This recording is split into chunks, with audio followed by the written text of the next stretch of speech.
मनुका तयार करण्याची प्रक्रिया अशा प्रकारची आहे. अशा प्रकारचं शिडनेट असून लोखंडी अँगलने त्याची व्यवस्थित बांधणी केली आहे आणि त्याचे जवळपास 8 ते 9 बारीक बारीक जाळ्याचे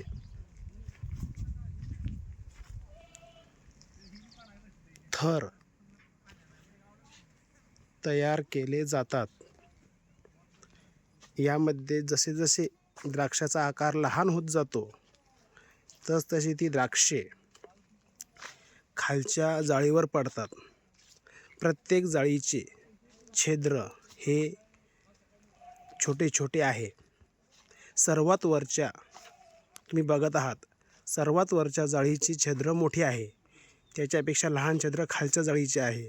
असं करत करत करत द्राक्षाचा आकार आणि मनुक्याचा आकार हा आपल्या लक्षात येतो.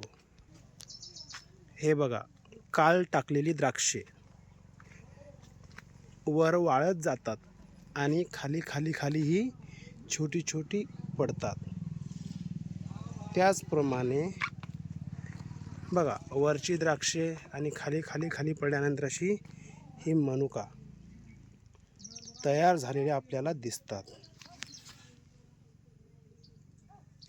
याची पुन्हा व्यवस्थित स्वच्छ पद्धतीने मशीनमधून मळणी केली जाते.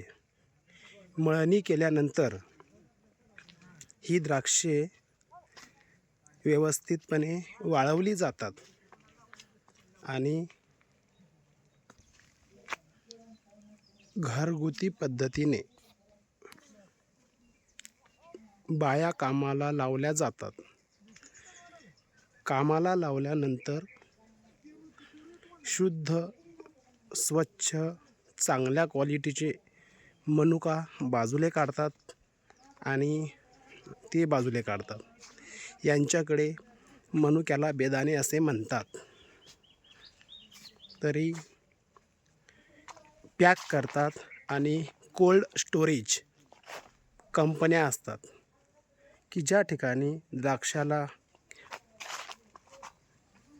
मनुकाला चांगल्या प्रकारे फ्रेश ठेवल्या जाते आणि जेव्हा मार्केटमध्ये मालाला भाव चांगला येतो तेव्हा ते विक्रीसाठी बाजारामध्ये नेले जाते. धन्यवाद.